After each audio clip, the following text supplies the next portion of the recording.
Hello बच्चों, मैं Upadhyay sir. बेटा आज हम लोग पढ़ेंगे। आपका 11th में भी है ये टॉपिक और आपका नीट में भी ये टॉपिक है। और टॉपिक में बच्चों के अंदर कंफ्यूजन्स काफ़ी रहते हैं। बेटा मैं इसको आपको कैलकुलेट करने का मेथड बताऊंगा कैसे। अभी मैंने तो टॉपिक लिखा ही नहीं बेटा, मैं बोल दिया कैलकुलेट करने के लिए, लेकिन मैं टॉपिक लिख देता हूँ। टॉपिक बेटा आज हम लोग पढ़ेंगे क्या। टॉपिक का नाम है बेटा लिमिटिंग रिएजेंट।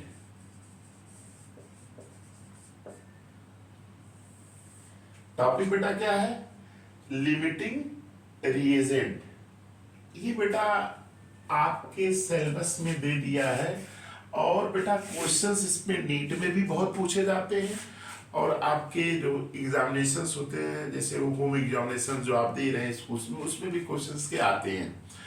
बेटा मैं इतने सिंपल वे में इसको समझा रहा हूं, आप देखिएगा बहुत आसानी से आप समझ लेंगे। आज का मेरा टॉपिक है लिमिटिंग रिएजेंट। और ये टॉपिक है कहाँ, पहले ये भी जानकारी रखनी चाहिए आपको।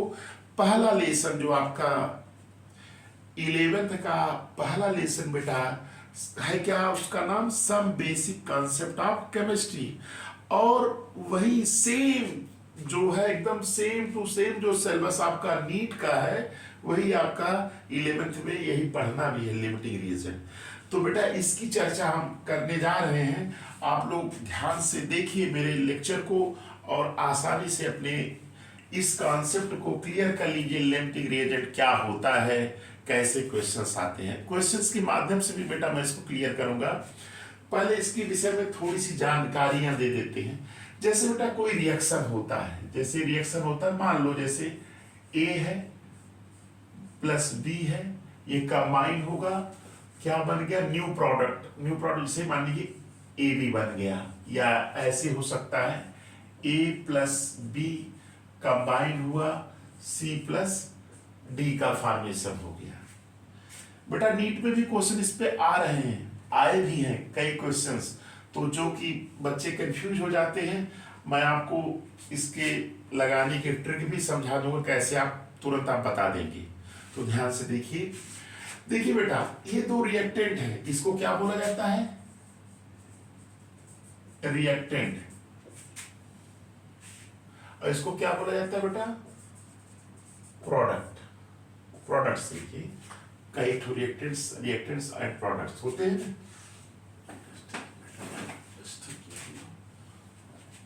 रिएक्टेंट्स एंड प्रोडक्ट्स, ये तो होता है आपको रिएक्शंस में। अब देखिए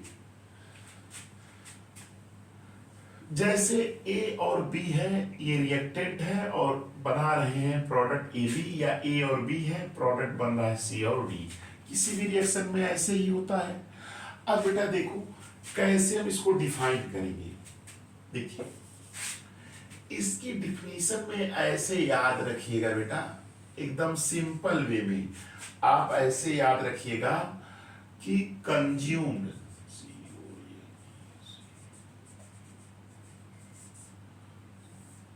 कंज्यूम्ड, कंज्यूम्ड कंप्लीटली,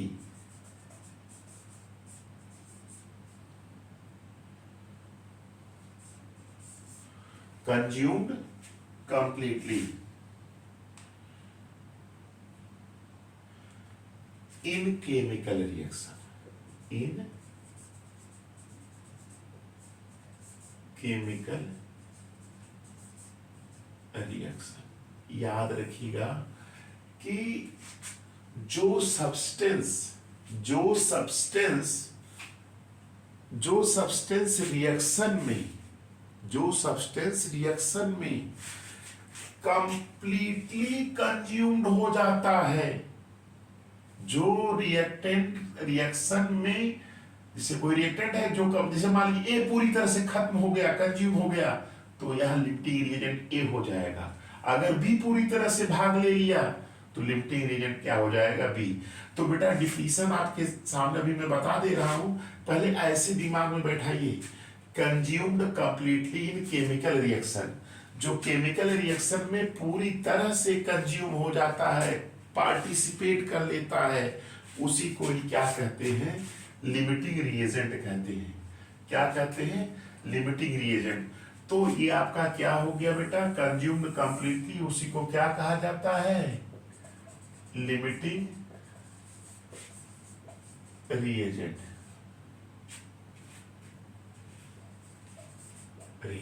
है ना। अब एक दूसरा और भी ध्यान देने योग्य है, एक एक्सेस रिएजेंट भी होता है, एक्सेस रिएजेंट। एक्सेस रिएजेंट क्या होता है, एक्सेस रिएजेंट में क्या होता है, याद रखो बेटा, ये पूरी तरह से खत्म हो जा रहा है, तो ये क्या होगा, रिमेन्स अनरिएक्टेड, अनरिएक्टेड, याद रखिएगा, रिमेन्स अनरिएक्टेड। या बेटा इसको ऐसे कह सकते हैं, नॉट कंप्लीटली कंज्यूम्ड। इसको बेटा इतना नोट कर लीजिएगा, रिएक्ट्स कंप्लीटली या consumed completely in chemical reaction is known as limiting reagent, और remains unreacted are not completely consumed known as limiting reagent. बेटा इसको नोट कर लीजिएगा, इसको आप नोट कर लीजिएगा, इतना नोट कर लिए। चलिए अब बेटा इसको डिफिनीशंस के माध्यम से अगर आपसे कोई पूछता है तो आप तो बता ही लेंगे कि ऐसे सब्सटेंस जो रिएक्शन में कंप्लीटली कंज्यूम्ड हो जाते हैं उन्हें हम क्या कहते हैं, लिमिटिंग रिएजेंट। याद हो गया कि नहीं, लिमिटिंग रिएजेंट क्या होता है, जो कंप्लीटली कंज्यूम हो जाता है रिएक्शन में उसे क्या कहते हैं, लिमिटिंग रिएजेंट कहते हैं, और जो रिमेन्स अनरिएक्टेड होता है उसे क्या कहते हैं, एक्सेस रिएजेंट। तो ये चीजें आप दिमाग में बैठा लीजिए कि लिमिटिंग रिएजेंट की डिफिनीशंस क्या होती है। आप देखिए आपके सामने तो डिफिनीशन तो लिख ही लेंगे बेटा लोग ना, consumed completely known as limiting reagent, remains unreacted known as excess reagent. चलिए ठीक है, अब इसमें जैसे एक एग्जांपल देख लीजिएगा, बता दे रही हैं, इसको नोट कर लीजिएगा। चलिए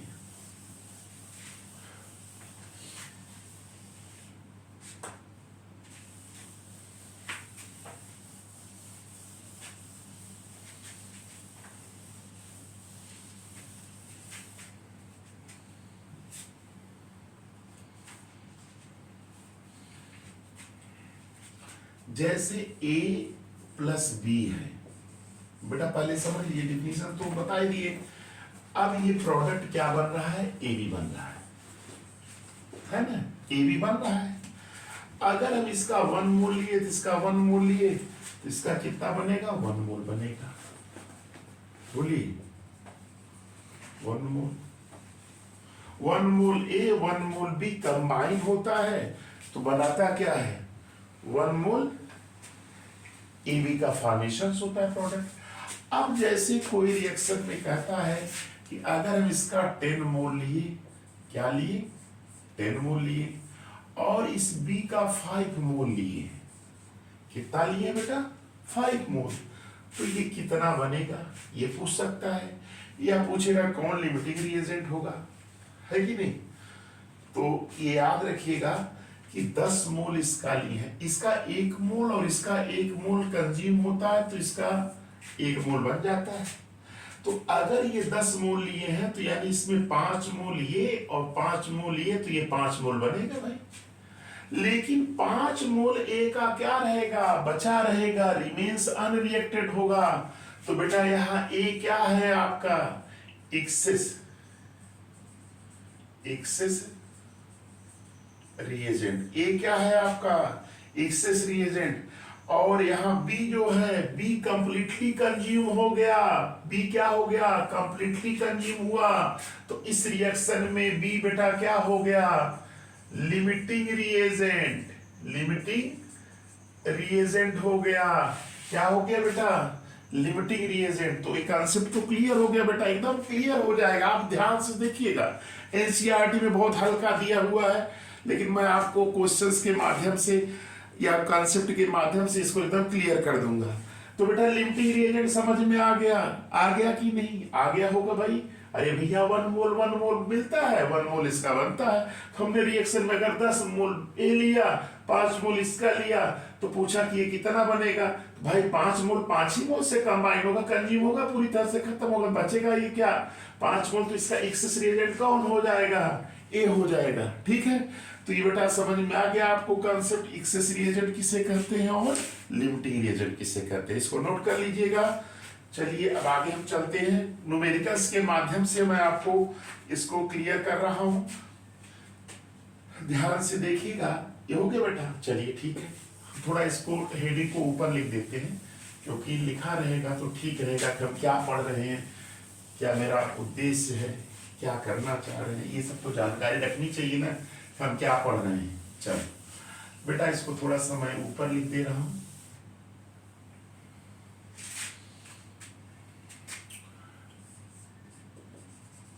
लिमिटिंग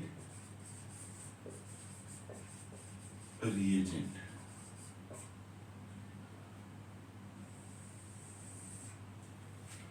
लिमिटिंग रिएजेंट।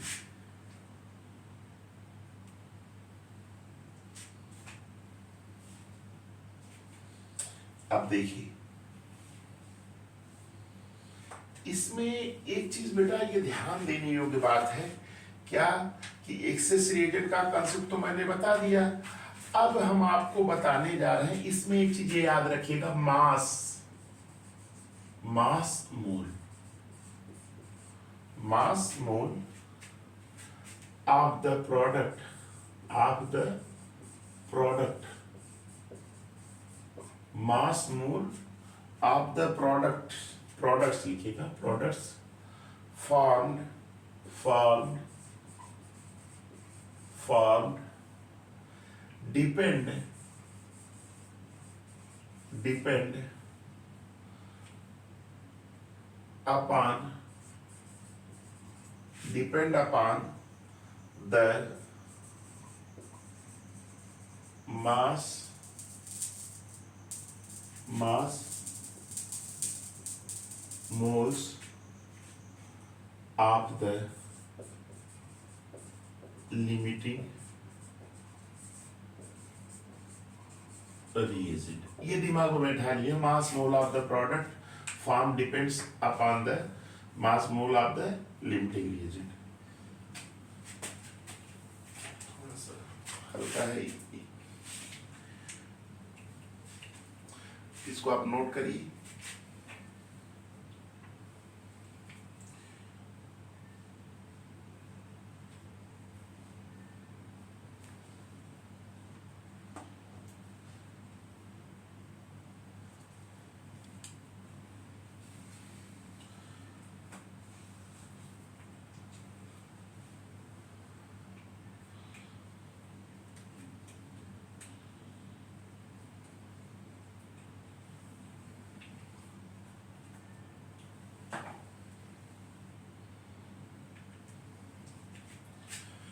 ये बेटा नोट कर लिए, इंक थोड़ी कम हो गई थी तो मैंने पेज में थोड़ा सा इंक फिल कर लिया, जिससे कि डार्क थोड़ा चले।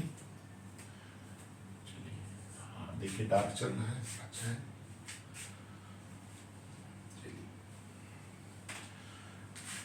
ये बेटा अंदर नोट कर लिए। अब दूसरा चीज लिखिएगा, सम, उसी में लिख दे रहे हैं सम। अब देखिए इंक मैंने फिल कर लिया तो अच्छा चल रहा है। सम मास मोल, mass mole, some mass mole of the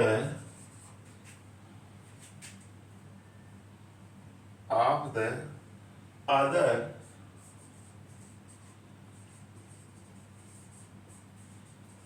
reactants, some mass mole of the other reactants remains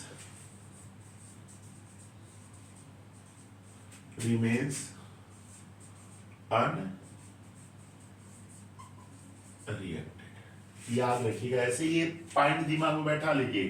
क्या? Mass mole of the product, mass mole of the product formed depend on the mass mole of the limiting reagent. Some mass mole of the other reactants remains unreacted. Clear? अब बेटा हम आपको बताने जा रहे हैं determination of limiting reagent. ये दिमाग में बैठा लीजिएगा बेटा, इसको इतना नोट कर लीजिएगा। अब मैं आपको इसको डिटरमाइन करने का मेथड बता रहा हूं।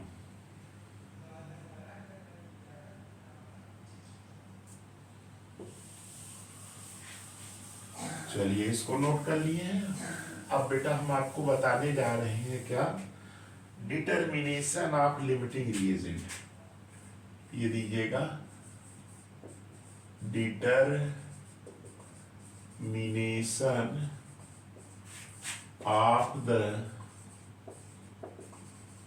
Limiting reagent.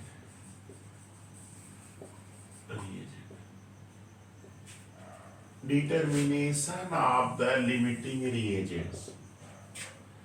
कैसे इसको लिमिटिंग रिएजेंट्स को हम डिटरमाइन करेंगे, ये है। इसमें बेटा दो मेथड है। पहले मेथड हम पहला मेथड बता रहे हैं और इसके बाद दूसरा मेथड भी बताते हैं, तो दोनों समझा देते हैं। दोनों से आपको न्यूमेरिकल्स लगाने में सुविधा हो जाएगी और आप न्यूमेरिकल, बेटा इससे न्यूमेरिकल्स ही आएगा। कभी कभी डिफिनेशंस पूछ देता है कि what is the limiting reagent, तो आप तो बता लेंगे कि द रिएक्टेंट या the reagent, the substance which is consumed completely in the chemical reaction is known as limiting reagent. The remains reactant which is unreacted or which is remains unreacted known as excess reagent. जो बचा रहता है उसे excess कहते हैं, जो consume हो जाता है उसे क्या कहते हैं? लिमिटिंग। ये तो कॉन्सेप्ट हो गया, ये आपको मैंने एग्जांपल्स के माध्यम से बता दिया। अब हम आपको बताने जा रहे हैं डिटर्मिनेशन ऑफ लिमिटिंग रिएजेंट। कैसे लिमिटिंग रिएजेंट को डिटरमाइन करते हैं और इसको न्यूमेरिकल्स के माध्यम से भी समझाएंगे और कॉन्सेप्ट भी बता दे रहे हैं। देखिए इसका कॉन्सेप्ट क्या, मैंने मेथड 1 दे दिया, इसको क्या दे दिया? मेथड 1 कह दिया। तो बेटा देखिए एकदम डार्क चल रहा है, सब दिखाई दे रहा हूं। मेथड 1 पहला मेथड है डिटरमाइन करने का, और उस मेथड का मैंने नाम दे दिया कैसे? By amount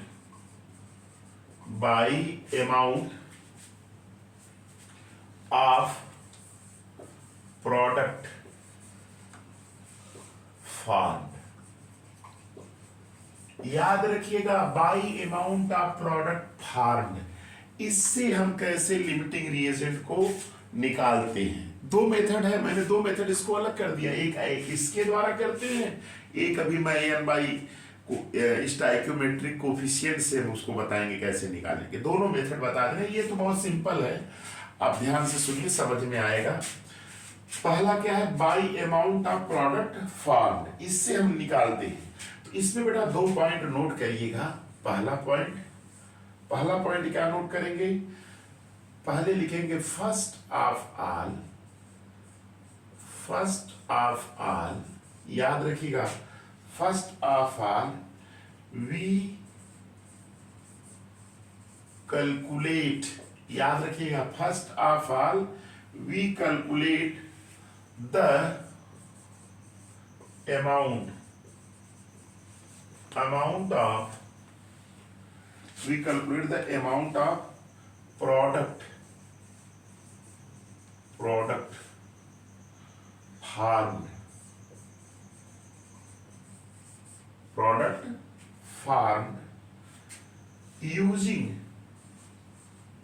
product farmed using both the reactants, separately.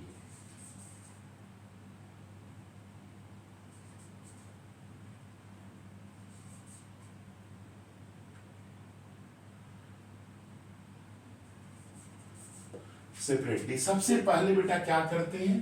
First of all we calculate the amount of product formed using both the reactant separately. जो दो रिएक्टेंट लिए जाते हैं उनसे हम क्या करते हैं, जो प्रोडक्ट का फॉर्मेशन उसके अमाउंट को कैलकुलेट करते हैं। ये पहला है, ये ना कैलकुलेट करते हैं। दूसरे नंबर पर याद रखिएगा क्या, द रिएक्टेंट, याद रखिए बेटा, the reactant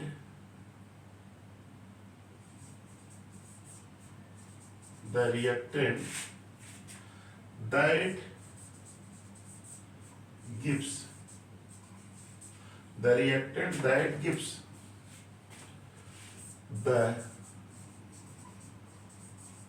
smaller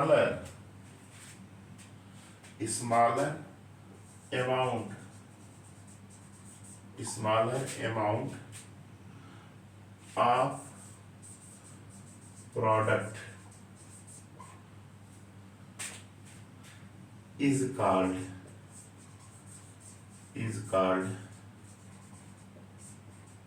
limiting reagent। बेटा देखिए इन्हीं दो पॉइंट से आपके मैक्सिमम क्वेश्चन सॉल्व हो जाएंगे अगर कोई लिमिटिंग रिएजेंट पूछता है। क्या हमने लिख दिया कि first of all we calculate the amount of product form using both, जैसे दो रिएक्टेंट है उनसे जो है कैलकुलेट करेंगे कितने अमाउंट प्रोडक्ट का फॉर्मेशन हो रहा है अलग अलग, है ना। अब इसके बाद देखो इस पॉइंट को याद रखो, the reactant that give the smaller amount of product, जो reactant smaller amount of product देगा उसी को क्या मान लेंगे, लिमिटिंग रिएजेंट। बेटा ये कॉन्सेप्ट है, इसको नोट कर लीजिए और इस पे मैं एक न्यूमेरिकल्स कराने जा रहा हूँ, आप इसको करिए, देखिए कैसे करते हैं, देखिए नोट कर लीजिए इसको। अब देखिए न्यूमेरिकल्स के माध्यम से मैं इसको बता दे रहा हूँ।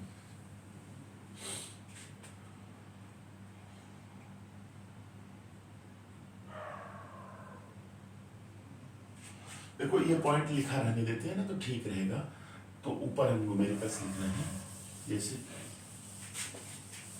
ये तो बिठा दे रहे हैं, देखिए ये तो अमाउंट्स ऑफ, ये दोनों पॉइंट रहने दे रहे हैं, ऊपर हम न्यूमेरिकल्स लगा दे रहे हैं। देखिए क्वेश्चंस क्या है, क्वेश्चन क्या है, जैसे क्वेश्चन आ गया, क्या क्वेश्चन आया, 20 gram of CaCO3, 20 gram of CaCO3 is treated, 20 gram of CaCO3 is treated with 20 gram of HCl। ये क्वेश्चन है, 20 ग्राम कैल्शियम कार्बोनेट है और इसको ट्रीट कर रहे हैं 20 ग्राम HCl से। ये क्वेश्चन है और पूछ दिया इसमें कि विच इज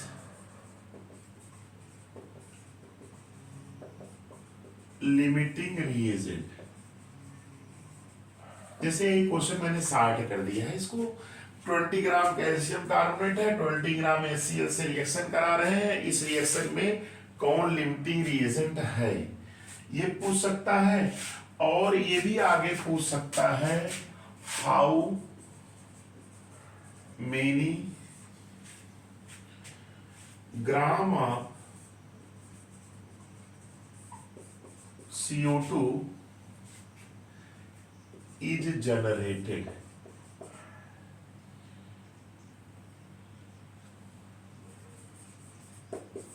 GENER जनरेटेड माने कितना ग्राम कार्बन डाइऑक्साइड बनेगा, ये क्वेश्चंस है।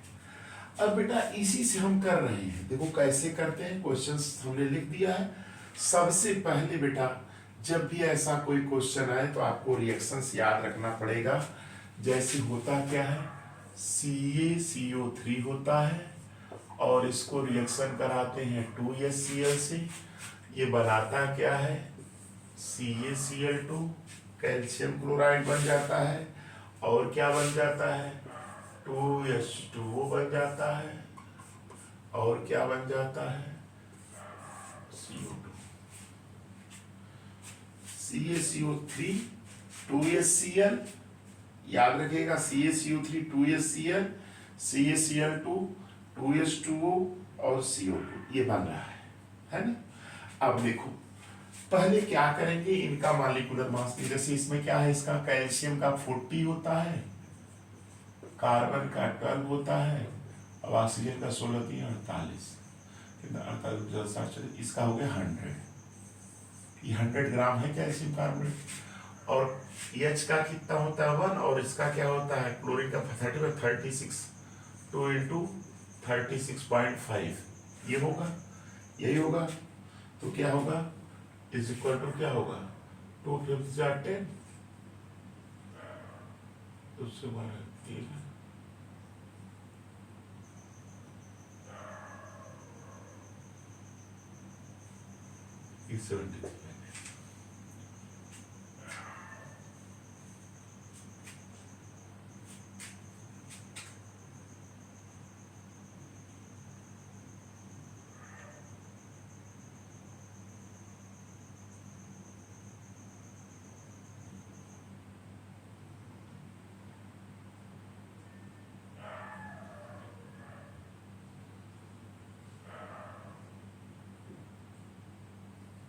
ये है क्वेश्चन। अब इसके बाद क्या करेंगे, 100 ग्राम है, और ये भाई इसको ऐसे कर लीजिएगा ना, हाइड्रोजन का 1, इसका 35.5, और इंटू ये 2 रहेगा ही, तो 36 में 72 जाएगा। ये कार्बन का कितना है 44 हो जाएगा, भाई निकालेंगे कार्बन का 12 44 हो जाएगा, है कि नहीं। अब देखो क्या करेंगे, कैसे इसको लगाएंगे, ये हमने लिख दिया। अब इन्हीं का यूज क्या किए हैं, हम कैलकुलेट करेंगे, हर देखे ना लिखे हैं, हर रिएक्टेंट से अलग अलग हम सेपरेटली कैलकुलेट करेंगे अमाउंट्स, प्रोडक्ट जो बन है कार्बन डाइऑक्साइड। देखो कैसे कैलकुलेट करेंगे, देखो सिंस 100 ग्राम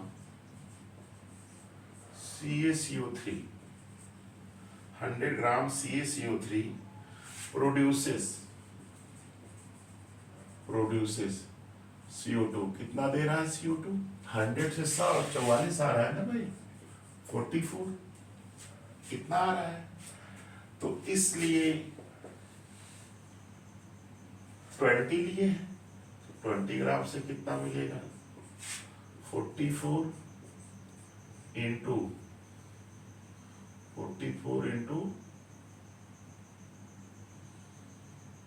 20/100, ये मैंने पहले इससे कैलकुलेट करेंगे, तो ये बेटा कैंसिल हो जाएगा, 8.8 ग्राम आएगा।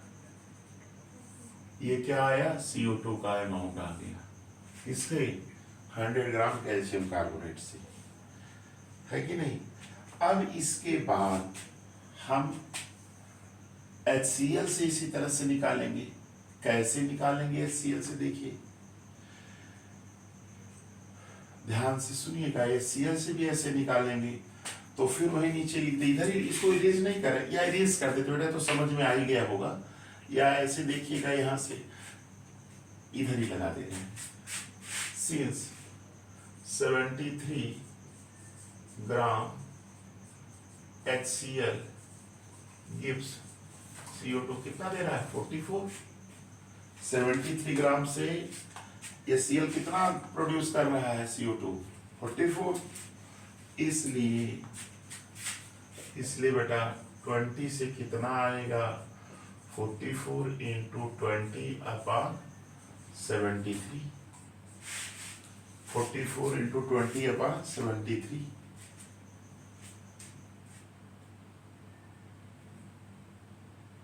यही होगा।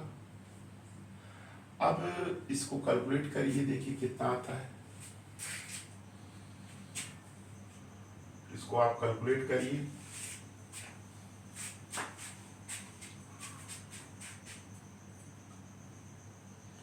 इसको आप कैलकुलेट करिए बेटा, यहाँ पे ऐसे कर दीजिएगा, इससे कर देंगे तो 88 0 हो जाएगा, 73 आ जाएगा, इसे डिवाइड करिए, देखिए कितना आ रहा है 44 2 88, 0 आ जाएगा 73, इससे डिवाइड करेंगे तो कितना आएगा, देखिए कौन वैल्यू ज्यादा आ रही है। इतना तो देखिए ये हो गया, पहले हमने कैलकुलेट किया, इससे कार्बन डाइऑक्साइड, कैल्शियम कार्बोनेट इतना आ गया कार्बन डाइऑक्साइड। अब इससे कितना आ रहा है,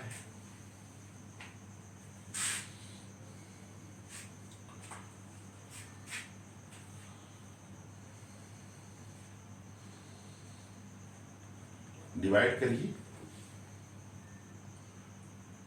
12 पॉइंट लगभग ये आएगा 12.05, इतना तो आना ही चाहिए। देख ले रहे, अबाउट लिख दे रहे हैं, 12.05 आना चाहिए। कितना आ रहा है डिवाइड करके देख लीजिए।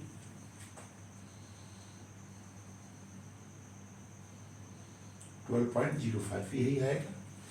अब बेटा देखिए हमने क्या कहा, पहला तो आपने काम कर दिया है ना, रिएक्शंस लिख दिया, पहले आपने कैलकुलेट कर लिया, दिखा है ना बेटा यहाँ पे, first of all we calculate the amount of product for using both the reactant separately. हर रिएक्टेंट से कितना प्रोडक्ट बन रहा है उसको आप सेपरेटली बेटा कैलकुलेट कर लेंगे। हमने देखो HCl से कैलकुलेट कर लिया, इतना आ रहा है, और कैल्शियम कार्बोनेट से कार्बन डाइऑक्साइड इतना आ रहा है। अब बेटा कह रहा है कि the reactant that gives the smaller amount of product is limiting reagent. अब बताओ ये देखो HCl कितना दे रहा है बेटा, 12.05 ग्राम दे रहा है, 12.05 HCl से मिल रहा है, और बेटा कैल्शियम कार्बोनेट से कितना मिल रहा है, 8.8 ग्राम। अब बताओ लिमिटिंग रिएजेंट कौन होगा, क्लियर है, एकदम क्लियर है बेटा, इस पॉइंट से देखो तो यहाँ पे बेटा लिमिटिंग रिएजेंट कौन हो जाएगा, लिमिटिंग रिएजेंट कौन होगा, लिमिटिंग हम लिख दे रहे हैं बेटा, लिमिटिंग रिएजेंट ये बेटा आपका होगा CaCO3, याद रखिएगा। और इससे कार्बन डाइऑक्साइड कितना प्रोड्यूस होगा, CO2 का जो अमाउंट होगा वह 8.8 ग्राम, यही होगा।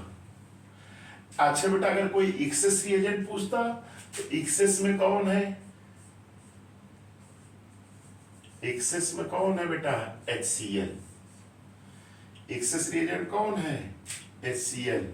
तो CO2 कितना बनेगा, 8.8 ग्राम बनेगा बेटा, ये जो है 8.8 ग्राम। एक्सेस रिएजेंट कौन है आपका, HCl।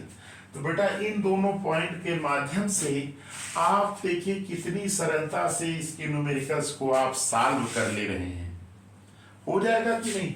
फिर से बेटा एक बार हल्का सा बता दे रहे हैं, जैसे कोई न्यूमेरिकल आता है, कोई न्यूमेरिकल आता है, उसमें उसका रिएक्शन लिखिएगा, रिएक्शन लिखने के बाद हर रिएक्टेंट से प्रोडक्ट का अमाउंट निकालिएगा, निकाल लीजिए। फिर इसके बाद जिस रिएक्टेंट से कम मात्रा में अमाउंट ऑफ जैसे जिस रिएक्टेंट से प्रोडक्ट जो होता है उसका अमाउंट कम आए, जैसे देखो यहाँ पे बेटा CaCO3 है, इससे कितना आ रहा है, 8.8 ग्राम CO2 प्रोडक्ट मिल रहा है, तो कम तो इसी से मिल रहा है ना, HCl तो दे रहा है 12.05, तो ज्यादा उससे मिल रहा है, तो क्या हो जाएगा, एक्सेस रिएजेंट हो जाएगा, ये आपका क्या हो जाएगा, लिमिटिंग रिएजेंट।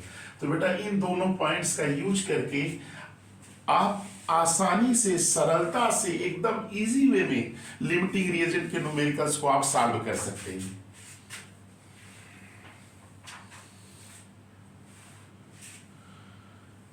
जैसे बेटा एक क्वेश्चन और किया जाए तो अब और समझ में आ जाएगा, ठीक है। चलिए इसको इरेज कर दे रहे हैं, आप इसको लिख लिए होंगे।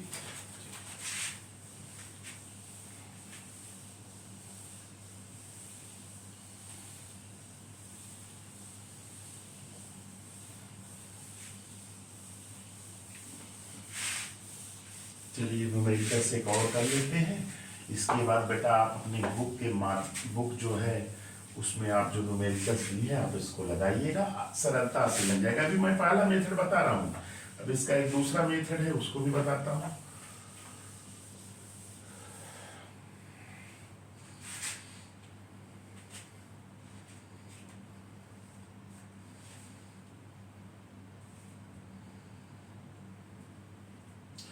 जैसे क्वेश्चन दूसरा बेटा, जैसे क्वेश्चन दूसरा क्या है, 50 kg, 50 kg N2 है और 10 kg and 10 kg H2 are mixed, माने 50 किलोग्राम नाइट्रोजन लिए हैं और 10 किलोग्राम हाइड्रोजन है, उनको मिक्स्ड किया गया है टू प्रोड्यूस क्या प्रोड्यूस करते हैं बेटा, अमोनिया। क्या प्रोड्यूस करते हैं, अमोनिया, है ना। तो कैलकुलेट क्या करना है, लिखे calculate the ammonia gas formed, calculate the ammonia gas formed and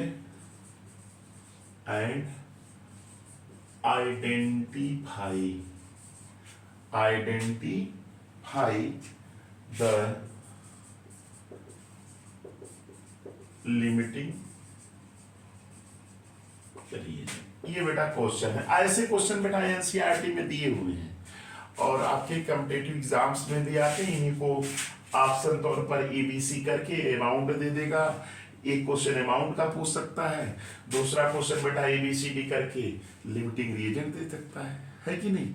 तो दोनों क्वेश्चन दो क्वेश्चन, पहला क्वेश्चन तो मैंने बताया, अमाउंट भी बता दिया, वैसे इसमें भी अमाउंट निकालना है और लिमिटिंग रीजन निकालना है।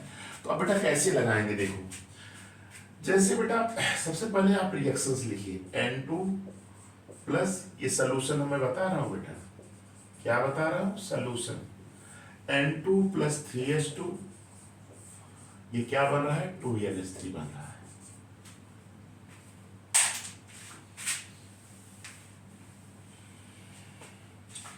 अब देखिए सबसे पहले ये बेटा देखिए नाइट्रोजन का जो मास होता है कितना होता है, एक नाइट्रोजन का एटॉमिक मास 40, तो 28 यहाँ केजी लिया तो हम यहाँ केजी सबको लिखेंगे, केजी। और ये कितना बेटा, 3 2 जा 6 केजी, है ना। और ये कितना 17 हो गया, तो 2 into 17 इज इक्वल टू क्या होगा, 34 केजी, केजी में लिखेंगे। अब बेटा देखो अलग अलग रिएक्टेंट से अलग प्रोडक्ट का अमाउंट निकाल लीजिए। देखो अब लिखा है सिंस चूंकि 28 ग्राम N2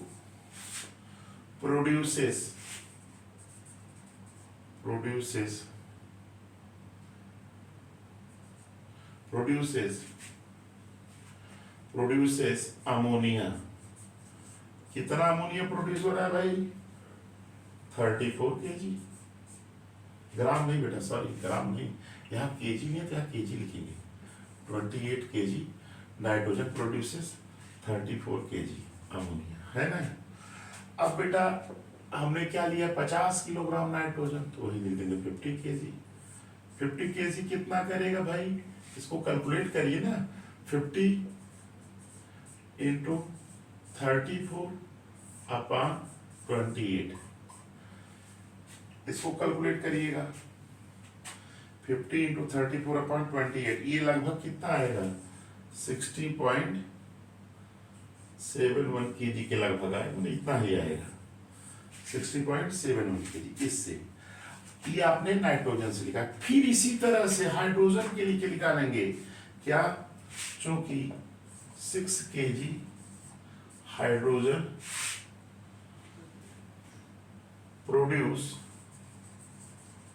प्रोड्यूसेस अमोनिया, कितना प्रोड्यूस कर रहा है, 34।